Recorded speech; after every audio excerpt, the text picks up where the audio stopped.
Assalamualaikum warahmatullahi wabarakatuh. Selamat bertemu lagi dengan Bu Erna pada mata pelajaran Praktikum Akuntansi Lembaga Instansi Pemerintah. Pada kesempatan ini kita akan membahas tentang pembukuan tunggal dan pembukuan berpasangan pada akuntansi pemerintah daerah. Terdiri dari 4 submateri. Yang pertama adalah pemerintah pusat dan pemerintahan daerah. Yang kedua, pengelolaan keuangan daerah. Yang ketiga, akuntansi pemerintah daerah. Yang keempat, sistem pembukuan. Untuk submateri 1, 2, dan 3, ini sudah kita bahas pada pertemuan sebelumnya. Nah, untuk yang sekarang ini kita akan membahas submateri yang keempat, yaitu tentang sistem pembukuan. Sebelum kita masuk kepada sistem pembukuan, kita lihat dulu pengertian akuntansi pemerintah daerah. Akuntansi pemerintah daerah adalah serangkaian kegiatan mulai dari proses identifikasi, pencatatan, pengukuran, pengklasifikasian, pengiktisaran transaksi dan kejadian keuangan, penyajian laporan serta penginterpretasian yang dilakukan oleh lembaga pemerintahan daerah, baik itu gubernur, wali kota, atau bupati. Akuntansi pemerintahan daerah mengenal 2 sistem pembukuan. Yang pertama disebut dengan single entry atau pembukuan tunggal, yang kedua double entry atau pembukuan berpasangan. Pembukuan tunggal atau single entry adalah pencatatan transaksi ekonomi yang dilakukan dengan mencatat satu kali. Transaksi yang berakibat bertambahnya kas akan dicatat pada sisi penerimaan dan transaksi yang berakibat berkurangnya kas dicatat pada sisi pengeluaran. Untuk lebih jelasnya kita lihat contoh. Pemda X selama bulan April 2019 memiliki transaksi sebagai berikut. 1 April 2019 dibeli peralatan kantor 2.500.000, kemudian tanggal 5 April 2019 diterima pembayaran pajak hotel sebesar 10 juta. Nah, karena transaksi untuk pembukuan tunggal atau single entry itu berhubungan dengan pencatatan tentang kas, maka untuk mencatat kita pergunakan buku kas. Buku kas yang kita gunakan seperti ini formatnya, baris pertama adalah Pemda X, buku kas bulan Januari 2019. Nah, kolom yang kita pergunakan ada nomor, tanggal, transaksi, penerimaan, dan pengeluaran. Kita masukkan dari soal yang di atas ini, kita masukkan ke kolomnya. Nomor 1, tanggal 1 April 2019, transaksinya adalah pembelian peralatan kantor, kita catat hanya satu kali kepada kolom pengeluaran. Yang kedua, transaksi 5 April 2019, penerimaan pajak hotel, kita catat hanya satu kali pada kolom penerimaan. Kelebihan dan kekurangan single entry, berdasarkan dari pengertian dan soal yang telah dicontohkan sebelumnya, maka kita akan melihat bahwa ada beberapa kelebihan dan kekurangan yang kita lihat pada pembukuan single entry. Kelebihannya kita lihat yang pertama, pembuatannya sederhana, karena kolomnya terdiri dari 5 kolom, yang seperti yang kita bahas di slide sebelumnya. Kemudian penggunaannya juga lebih mudah dan praktis karena hanya berhubungan dengan pengeluaran dan penerimaan uang kas. Kekurangannya yang pertama, laporan keuangan yang dihasilkan tidak lengkap karena pencatatannya hanya transaksi yang berhubungan dengan kas masuk dan kas keluar. Yang kedua, jika terjadi kesalahan, sulit mencari letak dan asal-muasal kesalahan tersebut. Yang ketiga, sulit mengontrol setiap transaksi yang terjadi. Jadi, 3 kekurangan daripada single entry dan 2 kelebihan daripada single entry. Kemudian kita masuk pembukuan berpasangan atau double entry. Double entry adalah pencatatan transaksi dicatat secara berpasangan, yaitu satu sisi debit sebelah kiri dan sisi kredit sebelah kanan. Untuk lebih jelasnya kita contohkan dengan soal. Pemda X selama bulan April 2019 memiliki transaksi sebagai berikut. 1 April 2019 dibeli peralatan 2.500.000, 5 April 2019 diterima pembayaran pajak hotel.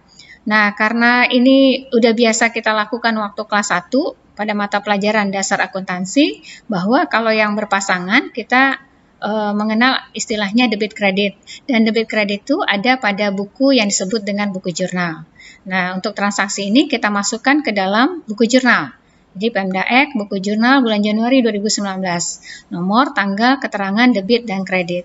Untuk transaksi tanggal 1 April 2019, kita masukkan 1 April 2019. Keterangannya adalah kita beli peralatan kantor, debitnya 2.500.000. Kreditnya adalah kas 2.500.000. Jadi pembukuan berpasangan artinya satu transaksi kita catat sebanyak 2 kali. Satu kali kita catat ke akun peralatan kantor, satu lagi kita catat ke akun kas yang berada di sebelah kredit sebanyak 2.500.000. Untuk transaksi yang kedua, tanggal 5 April, diterima pembayaran pajak hotel 10 juta, maka kita catat juga 2 kali, yaitu satu untuk akun kas di sebelah debit 10 juta, dan satu lagi untuk pendapatan pajak hotel di sebelah kredit sebanyak 10 juta.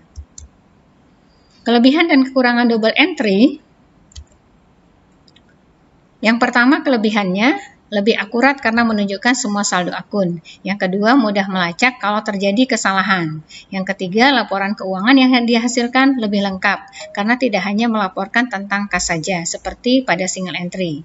Kekurangannya ya lebih rumit dibanding single entry.